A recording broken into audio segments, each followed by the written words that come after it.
he really just Carlos Santana, but with more strikeouts? Well, I think that's organizational. I firmly do believe that. How is that organizational? There is a problem with the way that this management runs, and it goes down onto the field as well. Carlos Santana comes here. He has his worst year ever. He leaves, and he can hit the baseball again.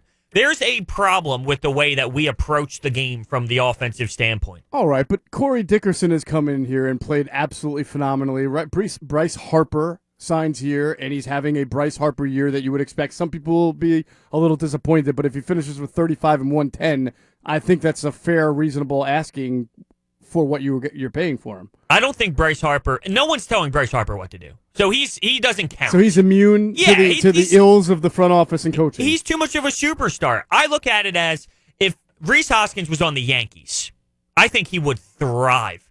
I feel like we're putting too much pressure on Rhys Hoskins to be this home run hitter. He has to hit home runs, 40 to 45, launch angles, and he's popping the ball up more than anyone else in the infield. He just needs to go up there and drive the baseball. Who's doing that? Do you think management and coaching is forcing him to, with launch angle talk and exit velo talk, to want to be more of a slugger? Yes.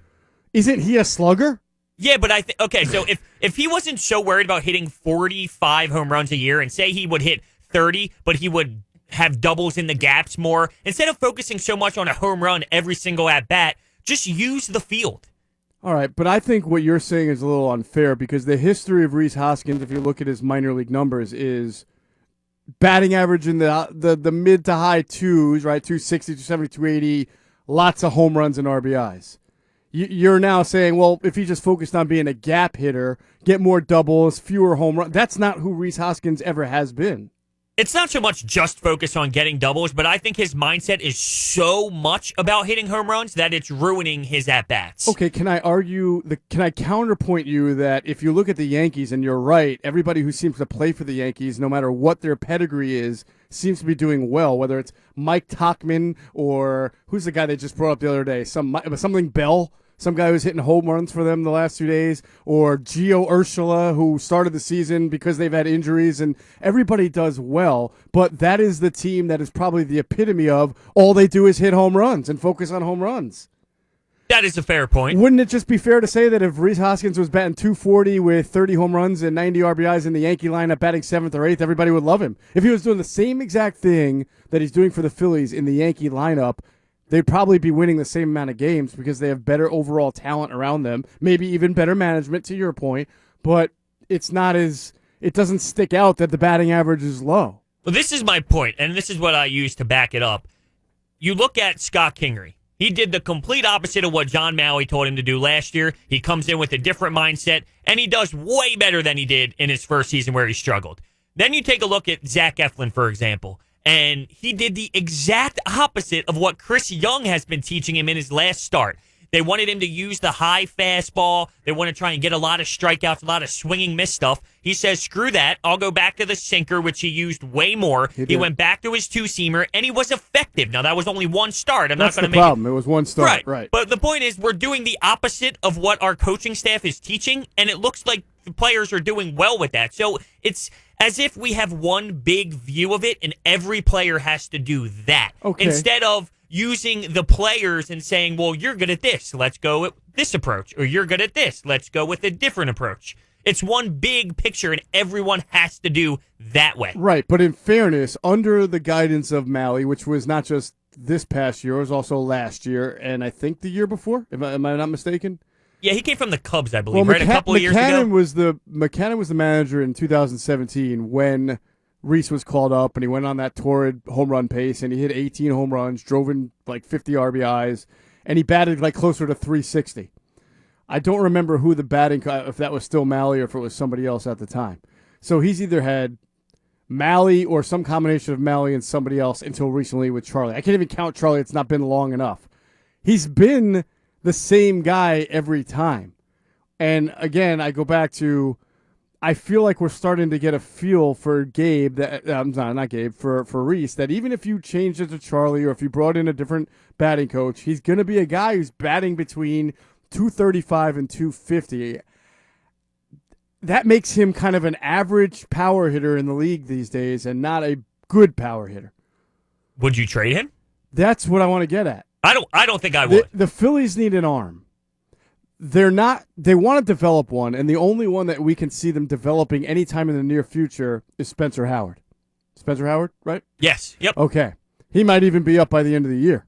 They need really more than one arm, right? Because of the failures to get anything out of Arrieta, the failures to develop Velasquez, the failures to develop Eflin, the failure to develop Pivetta. They need arms. You're not just going to sign 3 arms. Well, why would this organization has even said that they'd rather buy the bats and develop the arms.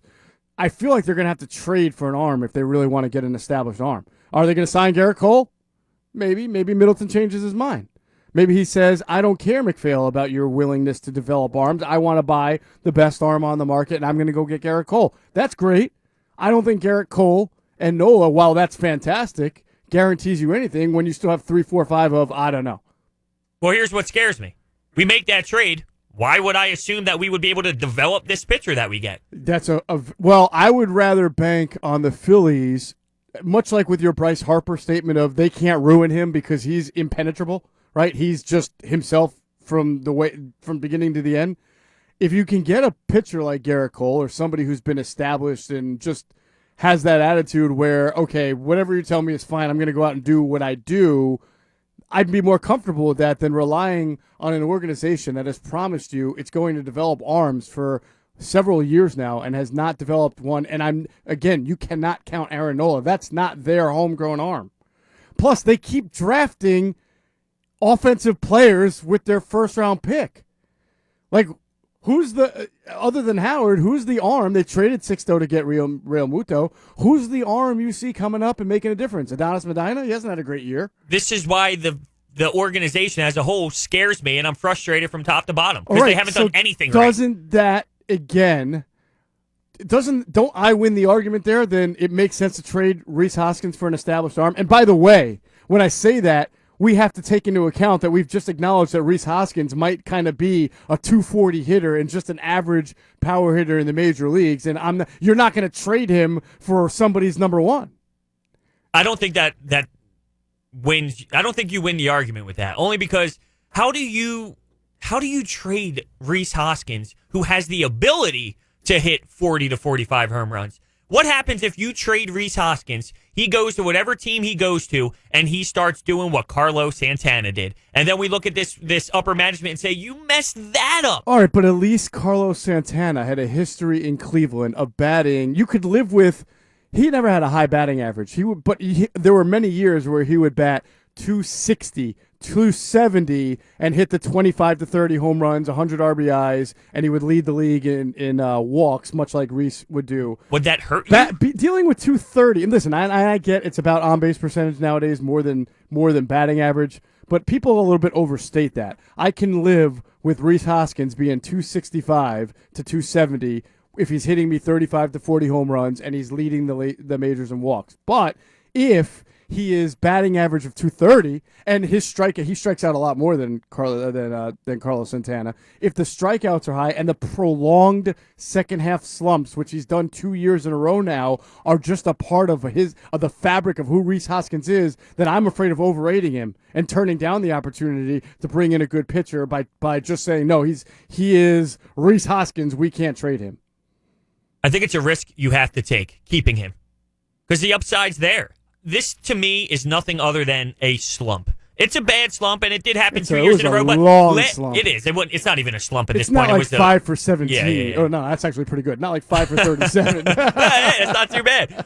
Last year, I almost put a little asterisk next to it because the whole team was a dumpster fire in September, and it fell apart for everyone. Yeah, but how long are you going to keep putting the asterisk on? Well, no, just that year. Just that year. This year was tough, and I think John Malley had something to do with it.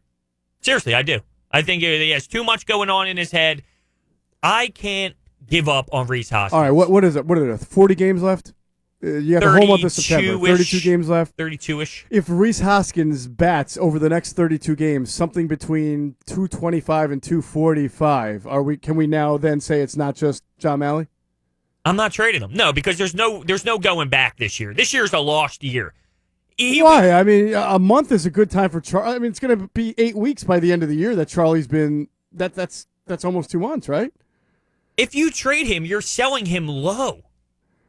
Are you? Yes. How do you figure? Because Rhys Hoskins is just in a bad funk. He's better than this. This is an overreaction to a really tough stretch. But it's 2 years in a row. I can't count last year You because can't every dismiss it. every single player was like that. Then every player from last year during that downfall shouldn't be here. If Rhys Hoskins played for the Mets and had the exact same career, would you sit here and be saying, "Hey, that's a really good player. We should be trying to get him"? Or would you be, "Man, this guy, he's a slump waiting to happen in the second half of the season. I don't want that." Like, try to take I would the be in Philly the love middle. out of I it. would be in the middle because I would see his upside. Okay, perfect. You're in the middle. But I'm not giving up. So I'm in the middle, and I'm leaning towards I'm keeping this guy. All right, so you're telling me the Yankees get Luis Severino back, and they've got J.A. Happ, and they've got who's the left-hander that they signed? Not Patrick Corbin. He's with the National. Who's the left-hander that they've got? Come on. I'm drawing a blank. John Paxton. Thank okay. you. You guys they are traded awesome. for him. Paxton, yes. Yeah, traded for him. Paxton. So they got Paxton. They got Happ. Eventually, they'll get Severino back. They've had Domingo Germán pitch very well for them this year. They may have a surplus of pitchers, right? To the point where, give me a guy who's pitching well. I guess CC wouldn't be the one. Man, I'm just trying to think of a team that has some surplus on starting pitching. There really isn't a lot. But somebody comes to you with a pitcher who wins 15 games and has an ERA of 3.5 and says, "We'll give you that for Rhys Hoskins," and you're just, no? Knowing how badly this team needs a number two? What would this lineup be when Rhys is like last night? Take that out of it. Where would this lineup be? That goes back to if you can keep Corey Dickerson, right, and now you've got Corey Dickerson, McCutchen, Harper, still have Segura, Real Muto, who has actually had a very good year this year after a slump, right? He should win the You've Gold got Glove. firepower there, man. Oh, God, yeah, you should win the Gold Glove. You can withstand the loss of Rhys Hoskins, especially if you don't need as much offense because you have a pitcher. I love how Josh is raising his hand. You're part of the show, my friend. Well, first of all, I don't want to interrupt your flow, but here, I think you guys are overlooking something in this conversation. When you ask people who cover the team and people around the team who the leader in the locker room is, Oh, come on. the first name that comes out of their mouth is Rhys Hoskins. I agree with you that. know what? I heard that about Maikel Franco, too, that he's a great leader. I don't think that they're winning or losing games with him in it or out of it. Actually, I think they lose games with him in it. Because when he goes into slumps, but it's bad. Hoskins is not Franco. Hoskins is No, but definitely you're a better playing on the player. popularity of the player. All right, Jordan. Remember when you couldn't trade Jordan Matthews because of how much Carson Wentz loved this guy? I remember that, yeah. Let's listen. I'm not trying to discount leadership. It's a little bit overrated. Production is more valuable than leadership. I understand that, but I think that We're not talking about Brian Dawkins here. no, we're not. But the problem is that I think, and this is where I lean toward what Hunter's saying, I think it's too hasty. They just say, if someone comes to you and offers you a good deal, are you going to take it for Rhys Hoskins? Like, if the Why? That Diamondbacks call happens you all the time. If the Diamondbacks call you and say, "We'll give you Robbie Ray, we'll take Rhys Hoskins." Like Mike Minor. I don't think it's that as simple as just player for player. Like you gotta factor in, how are you really replacing this guy? Also, we have him until 2024 through arbitration. Right. So that plays a big-time factor on price as well. The only way you're replacing him, and by the way, forget the offensive production. I'm pretty sure I can find a guy who can play defense at first base after what we saw the other night. But just in general, he's not a very good defensive first baseman, which Sure, again opens up the conversation for an American League team to come to the Phillies and say, "I will trade you this pitcher." Might even be a prospect. Before the contract was signed. Mm-hmm.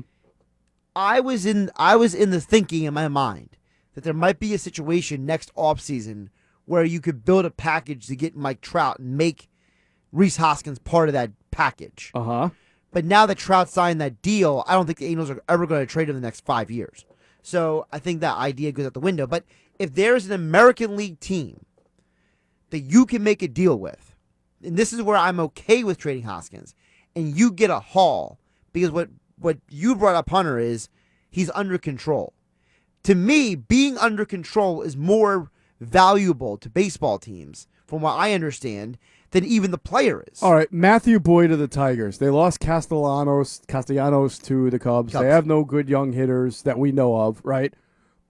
maybe they think that with a left-hander who has 2 years of control, it can get that. You wouldn't trade I would not Hoskins trade. for Matthew Nope, Boyd. I would not. Not at all. I would not. You're not even listen. I'm not saying you guys are wrong, but the rapid dismissal Boyd of this is not idea the is guy. amazing. This is too What do you reactionary. mean he's This not the whole guy? thing. He's a young left-hander who has high strikeouts. He's okay.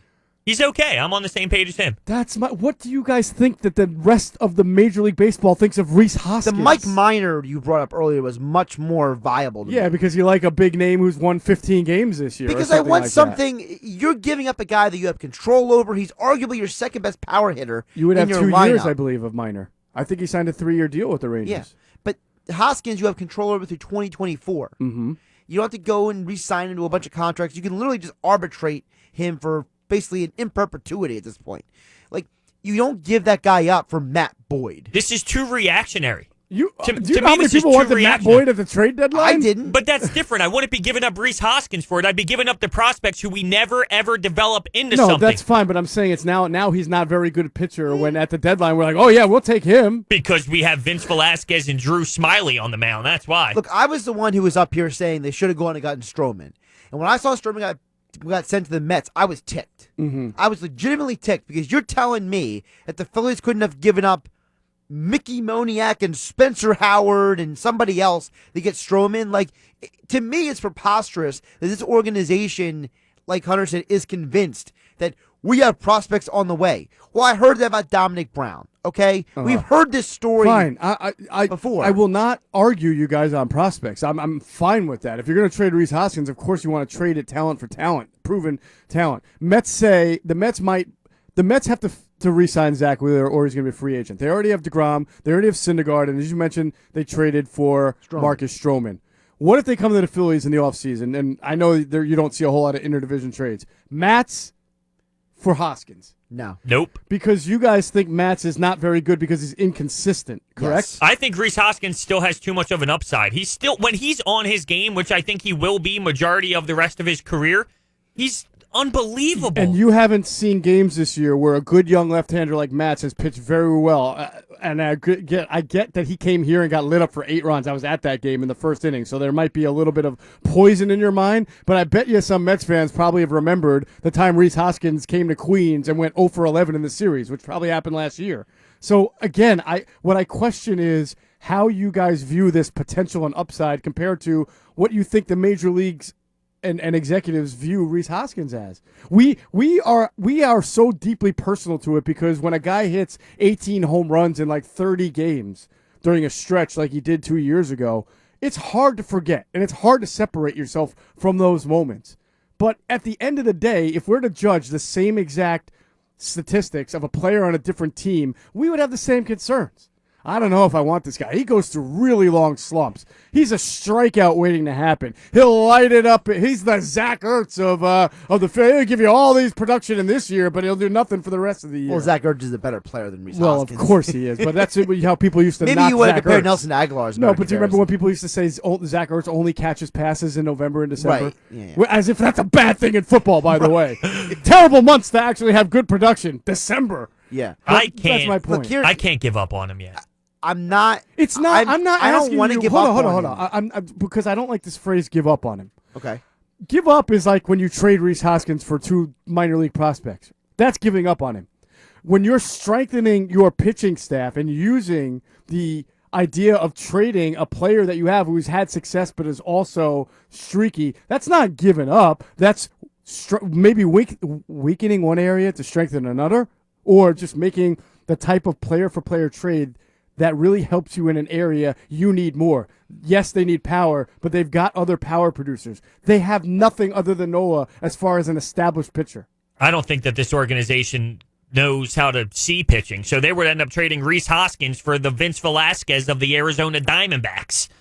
they don't know, but they don't know pitching. All right, they time. don't know pitching. I don't think you're going to end up with a Kurt Schilling trade where you end up with Travis Lee and Omar Dahl in return for You might. Rhys Hoskins. I don't think they're that bad. of a They front are. office. They are. Listen, I'm not going to argue with you on the fact that they may not be a very good judge of value, although their moves at the deadline seem to be working out, whether it's Moran, who's pitched well, Dickerson, who's been like the MVP over the last 3 weeks. Jay Bruce, remember that? Jay Bruce was smart. They've made like smart value deals. I will wonder if they can bring in a pitcher who's an who you're getting great value because they haven't developed one yet and they haven't brought one in yet.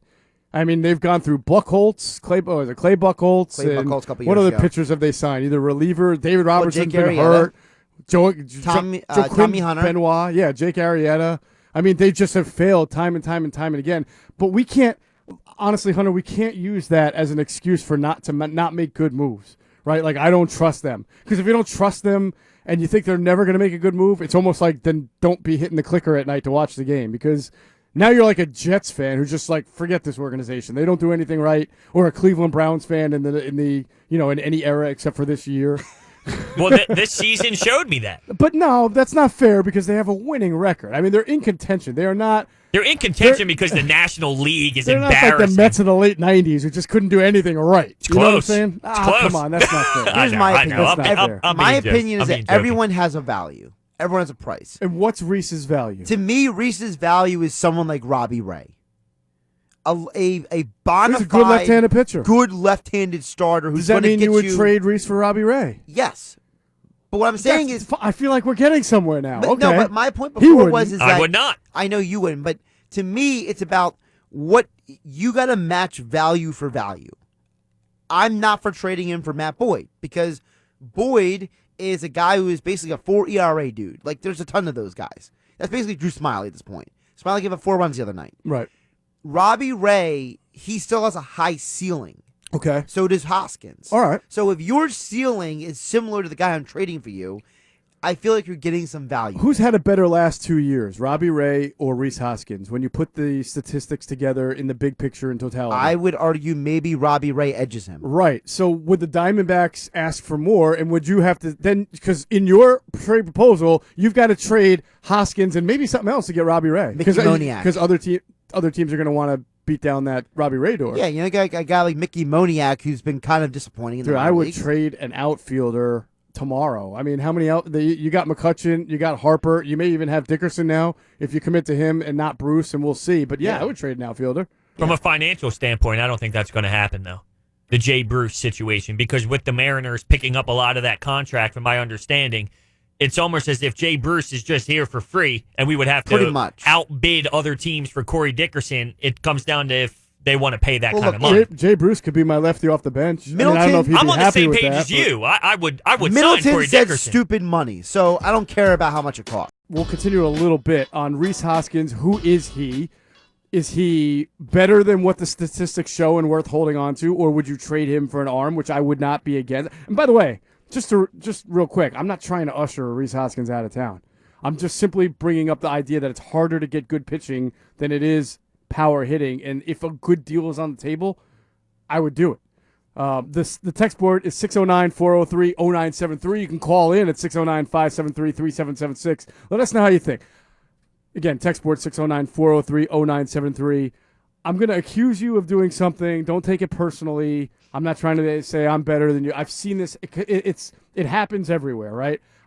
I feel like sometimes fans of their team overrate their players a little bit. Not just their players, but moves their team makes, things their team does. Like, you put the exact same player that the team loves on Dallas, and they would hate him in 2 seconds for the exact same or opposite reasons. You know what I'm saying?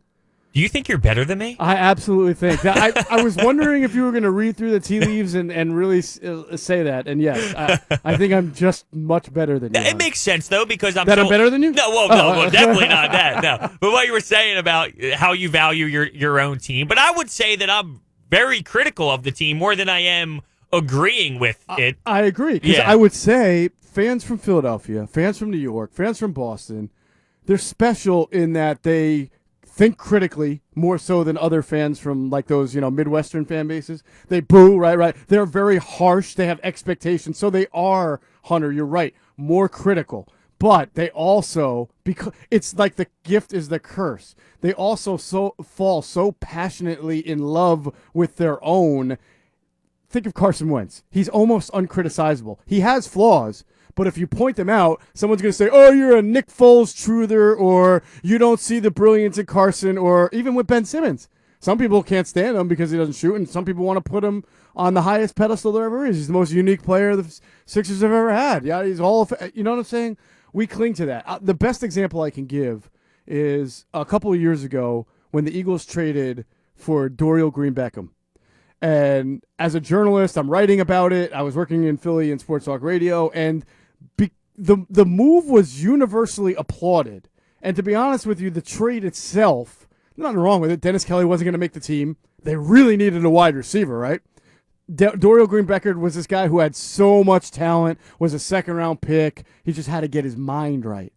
And I remember fighting with so many. I said, this is not going to work unless Doug Peterson keeps him on the bench for the start of his career, makes him watch the lack of talent that is out there on the field. I was going to use a harsher word, but I won't. That's out there on the field, and say, oh my God, what do I have to do to get myself on this field? What do I need to change about my work habits, my study, anything like that, right?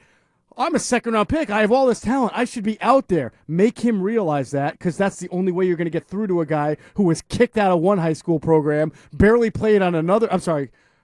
Kicked out of his college program, barely played at the second college he went to, Oklahoma, and then went into the draft and didn't do a good job as a rookie. But the problem was I was fighting with Philadelphia fans who said, it's going to work here. He's a great player. Just because Tennessee couldn't develop him, well, who's the Titans? Forgetting that at that point, the Eagles were an abomination in the last year of Chip Kelly, and then the power struggle, and they were starting to look like the Jets at a certain point, with all their dysfunction. But because the Eagles did it, it was the great move, the right move, and Dorial Green Beckham was going to be a great player. Well, he wasn't. But people wanted to believe in it because the Eagles did it. Do you understand what I'm saying? No, I do. It's the Cowboys that traded for Dorial Green Beckham. Everyone would have said, wait till that backfires on him. But the Eagles did it, so they loved it. Right. I think that there is a difference in the Rhys Hoskins situation and this one. But agreed, because this is way more of a proven player than Rhys Hoskins. But there is something to be said for what you're saying with how we are emotionally tied. So it helps. Well, I guess it really could be flawed when we're thinking about these decisions. Wouldn't you love a nice, young, left-handed starter who could strike out 10 guys in 7 innings, who could actually go 7 innings? Forget the strikeouts, right? Wouldn't you love that? You'd fall in love with that real quickly, wouldn't you? You do make a good point that it's easier to find a hitter than it is to find a pitcher. Especially when you have him in-house. I can't move on from him yet. All right, what do our texters say? Well, Jimmy from Galloway says, I see Rhys as the Ben Simmons of the Phillies. You give Rhys one more season to show that he is an elite player. If he has another goose egg season next year, then you trade him, just like what the Sixers should do if Ben doesn't develop his jump shot this season. Well, I'm not quite sure if Jimmy realizes that Ben signed quite a lengthy, quite expensive contract that almost makes him untradeable, especially if he doesn't have a jumper this year. This opens up another can. It definitely does. But I like the comparison, Josh and Hunter, because what I see similar in these guys, and it's not really because Ben, it's easier for Ben to be a star in a game of fewer players and fewer skill sets that are like his than Rhys, who can be a star just by doing what he does with a higher batting average, but there's also going to be 30 guys who do that too. What I see similarly is they have a fatal flaw. Ben does not hit from the outside. He does not hit jumpers until we see it. Rhys goes through these prolonged slumps and is really, as we sit here today, he is a career 243 hitter going down the opposite way. So the fatal flaw to me is Rhys is a low average, high strikeout guy, and that's what, like with Ben and the jumper, it's what prevents Rhys from taking that step where you're thinking of him as a multi-year all-star. Can't we, I wouldn't say assume, but can't we, as fans, hope that there is a developmental side of this for Rhys Hoskins where he learns how to not be in these slumps? Just as much as we're taking a step and guessing that a trade will work out for our favor, can we do the same with staying with Rhys Hoskins, that he will develop into something that can be really beneficial? Look, you're adding an element to this discussion of is it possible? And yes, I could walk. Anything is possible. Anything is theoretical. And I could easily say, isn't it possible you could trade Rhys Hoskins for a decent left-hander who really develops into a dominant left-hander? Yes. Or stinks too. You can go either way. Same thing. Comes to Isn't it Philly, you possible can't do Rhys it. just, gets work? Rhys becomes Pat Burrell. Let's be fair. Like Pat Burrell, I know he won a World Series here and he, had some hits, but he got worse and worse as a hitter as his career went on. And he was exasperating as well because there were so many times he'd go up the plate and you're like, oh, Pat Burrell's a fastball. Like, you'd rationalize in your mind, Pat Burrell's a fastball hitter. Fastball strikes him out. Pat Burrell can hit this guy. Doesn't hit him. Like, Pat Burrell, I think, is a good example of what you don't want to happen. Right. Think about how you felt about Pat Burrell 2 and 3 years into his Phillies career, and then how you felt about Pat Burrell 7 or 8 years into his career. I think people have better memories of Pat Burrell because they won a World Series. If they would have never won a World Series, I don't think that you would have the same positive feelings. Because at the end of the day, he was never, ever, ever the best hitter on the Phillies. No. He wasn't even the second best. No. Many years he was the third or fourth best. When it was Jim Thome, Bobby Abreu was the second best hitter, not Pat Burrell. And he went through tremendous slumps in his Phillies career. I mean, this guy would go a month without hitting the ball. So, really quick, Geoff. Yeah. So, is there a part of you that worries that Hoskins could be the next Burrell? Then? Is that a text? You look like you were reading that from something. No, I was just thinking off the top of my head. Okay. Actually. Well, you are multitasking over there, so I shouldn't big on you too much. Is there a part of me that thinks Rhys could be the next Pat Burrell? It's a different era, but I could if you're asking me if Rhys could wind up being like, 230 hitter, 30 home run. Yeah, I absolutely could see it. But can't he also be a 285 hitter? All right, now we have to get into the discussion of what he's more likely to be. I think in the middle of that. I don't think he's more likely to be a 230 hitter. Okay. He's probably realistically, say 260. Okay. Would that be fair? Yeah. So how many guys in the major leagues are going to hit 260 with 30 home runs and 100 RBIs? But how many starting pitchers can give you 7? Right? Probably the same number. Right. So then would you rather have the hitter from 26 to 34 in his prime, I'd say, and have him here in Philadelphia from that range, or trade him for a pitcher that you can find someone who can give you 6 2/3, 7 innings elsewhere? I think I'd rather have the pitcher. For this team, which has no pitching and hasn't developed one, I'd rather have the pitcher. So why can't we keep Rhys and go out and get a pitcher some other way that can give us 6 2/3 or 7? Is that impossible to do? I would say it's harder to do because there's only a few pitchers who are good that hit free agency, like Garrett Cole will. And then when that happens, you have to get into a bidding war with a lot of teams. And yes, they got Bryce Harper, but let's remember that happened in an offseason where the Red Sox, the Yankees, and the Cubs totally checked out. It's not going to happen every year. If you think Garrett Cole is not going to be on the radar of the Yankees, the Red Sox, the Cubs, the Angels, and every other team, you're wrong. Now, that doesn't matter because if Middleton's so rich, he can just write a blank check. But the bottom line is, he may just want to go pitch in New York because a lot of people do that, or Boston. So I can't guarantee they're going to be able to sign a good second pitcher. But I can say the best way to be able to acquire proven talent when you can't sign it in free agency is through trade route. 609-403-0997. Hit a couple more of these texts in here because people have been chiming in. Oh, yeah, what do we got? We got a text that says, it amazes me that Hoskins leads to majors and walks, but yet doesn't see the ball well enough to hit it. Who said he doesn't see the ball well enough? He sees the ball fine. The texter says, this is what the texter's saying. He doesn't. He's not driving the ball right now until last night. We didn't. None of us here said he's not seeing the ball well. Texter saying he needs to be more productive. I would not trade him. I would give him another year.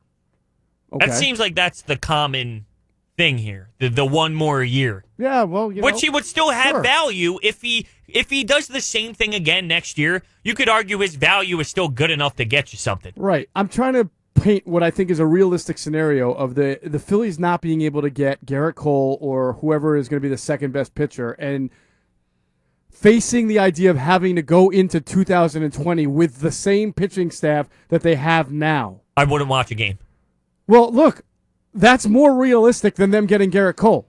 Yeah, but there's got to be a middle ground. Like, who's the middle ground is you acquire talent through trade. No. Well, who's I'll have to look this up on the break, but who's the 7th or 6th or 5th best pitcher to hit free agency next year? It's going to be like Jason Vargas. Pretty much. No, there's got to be something better than My Jason friend, Vargas. Have you been paying attention to baseball? Yes! Good pitchers don't become readily available I that often. understand. Most Those of the but- pitchers get traded. In I today's would world. rather keep Chris Rhys Sale Hoskins. got traded. Sure, David I get Price that. got traded. If we Paxton look, got when we traded. look it up, the best free free agents to hit the market for pitching this upcoming season, we can go for that third or fourth option and keep Rhys Hoskins, and I would rather do that than trade Rhys Hoskins for a Mike Minor.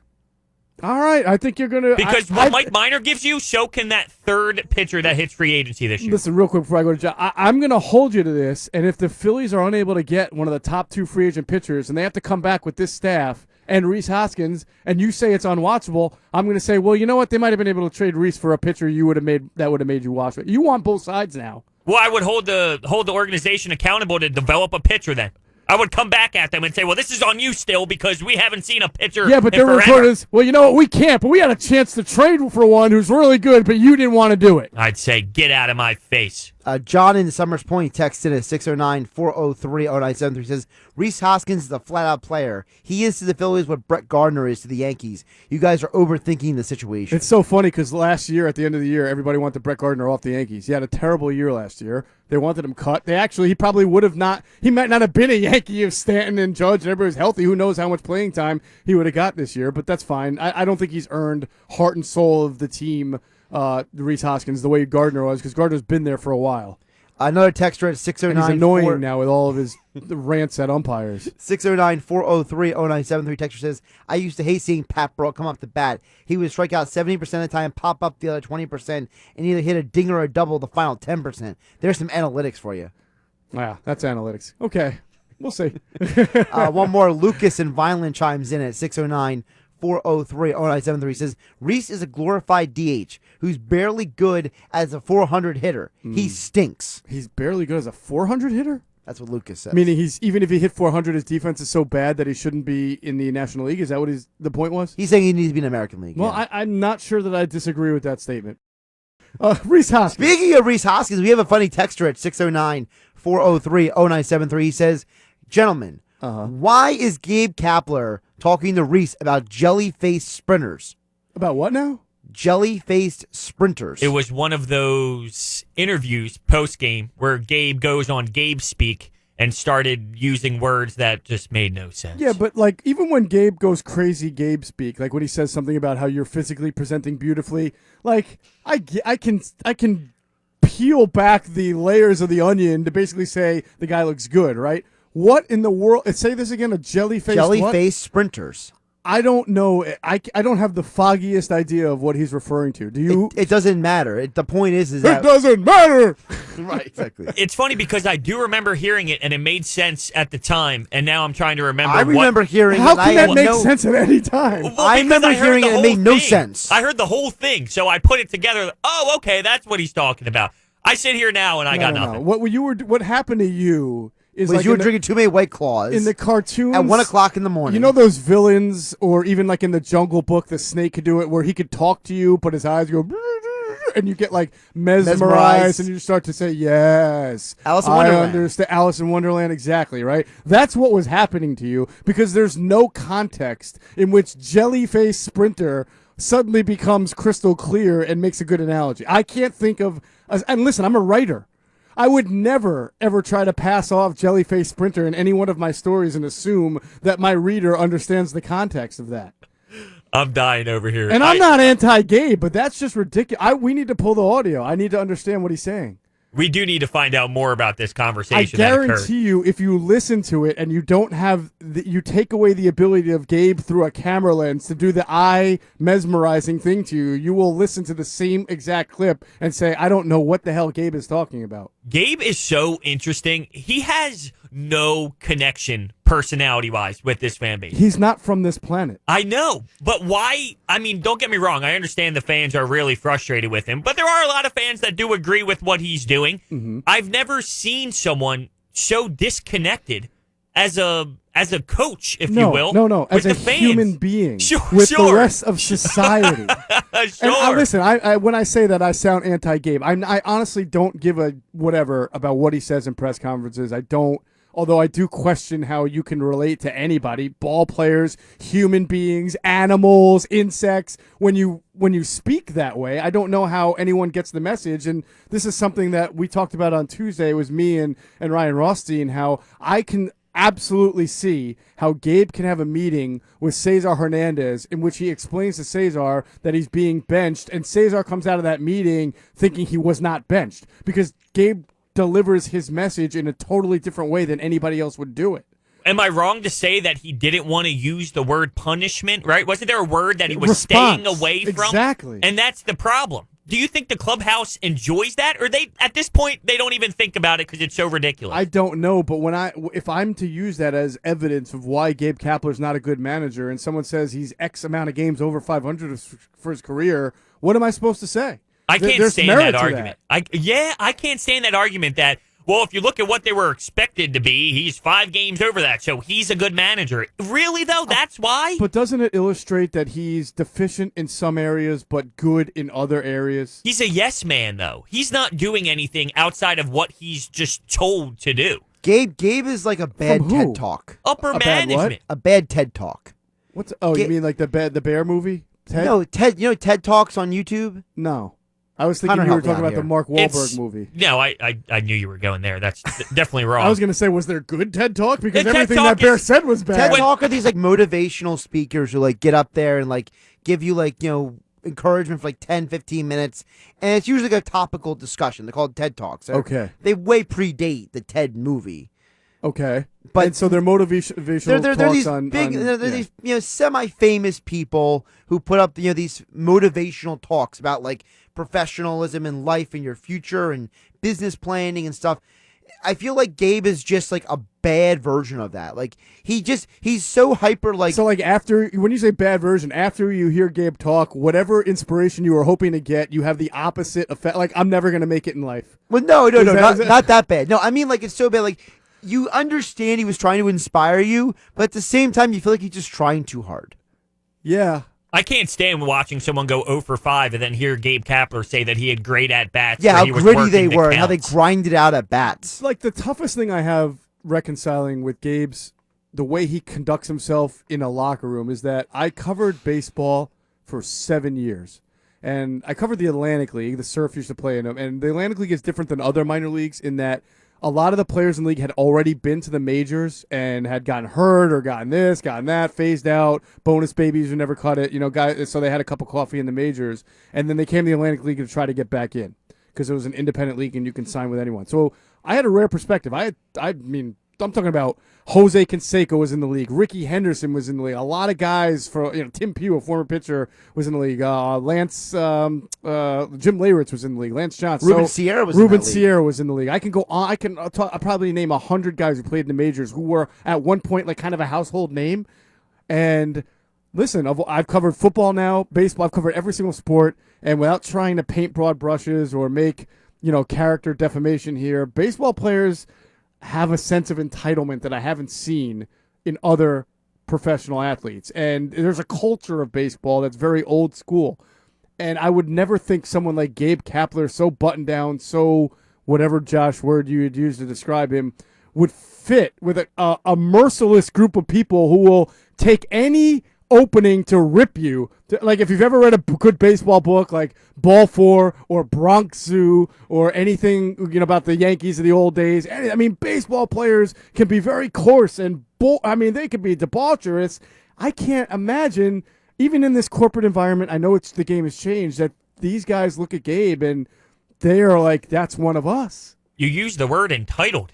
Interesting choice of words. How about that? Did I actually say you entitled? Did. Yes, you I did. I didn't- Interesting choice of words, Well, Jeff. take that. Put that in your pipe, Sean Yeah. Rodriguez, and smoke it. You seem to be anti-Gabe Kapler, Jeff. I must be. No, I really wonder about how he connects with his locker room, because all we hear about, they like it. Well, we hear about the management likes him, and we know that the team performs. I'll say this about the Phillies. Whenever you think they're down and out, they come back with a winning streak. They hit a grand slam home run to win, like Bryce Harper did. They go up and win 2 in Boston after they lose 3 out of 4 to San Diego. They respond, and I don't know if that's Gabe